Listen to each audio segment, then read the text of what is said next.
En Haute-Savoie, le patrimoine culturel et historique est dense. Pour le protéger et le mettre en valeur, le département se mobilise et a décidé cette année de formaliser ce soutien dans un plan dédié. Depuis 2015, près de 11 millions d'euros ont été consacrés au patrimoine et ont permis la restauration d'une soixantaine d'édifices remarquables. C'est une somme conséquente. Alors après, c'est vrai qu'il y a plus d'une centaine de projets, de restauration qui ont été accompagnés.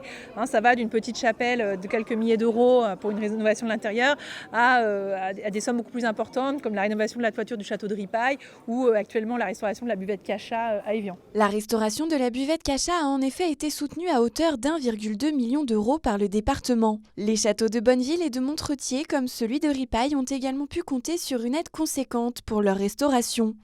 C'est aussi le cas pour la ferme de Gy. La ferme de Gy, c'est un lieu qui a été aménagé au 19e siècle par mon arrière-arrière-grand-père.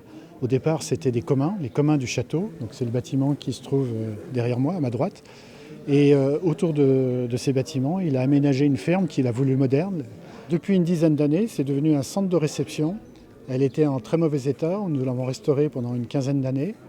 Et tout en la transformant pour accueillir des événements soit privés, soit professionnels.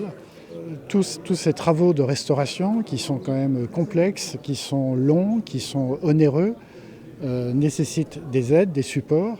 Et le conseil départemental a participé sur le plan financier, oui, en accompagnement de la DRAC. On a aidé à la restauration des toits parce que souvent c'est souvent une des restaurations qui revient, qui permet de mettre en sécurité le patrimoine. On a aidé aussi à la mise en valeur de différentes salles et puis actuellement on les accompagne pour restaurer derrière le château le mur de soutènement. Dans son plan de préservation du patrimoine, le département s'est aussi engagé à faire avancer la connaissance et la recherche des patrimoines.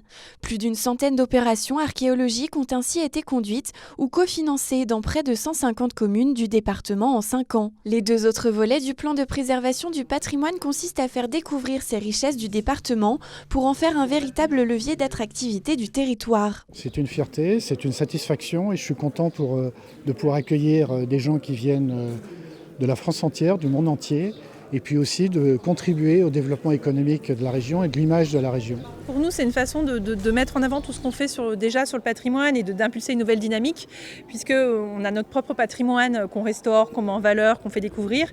Et puis on a aussi un rôle peut-être moins connu d'accompagner les propriétaires de patrimoine, qu'ils soient publics, par exemple les communes, mais aussi les propriétaires privés, comme on a ici aujourd'hui à la ferme de Gy. Les opérations de sensibilisation pour les jeunes, les expositions, mais également le plan tourisme du département contribuent à faire connaître cet héritage et ainsi à préserver la qualité des paysages et le cadre de vie des habitants.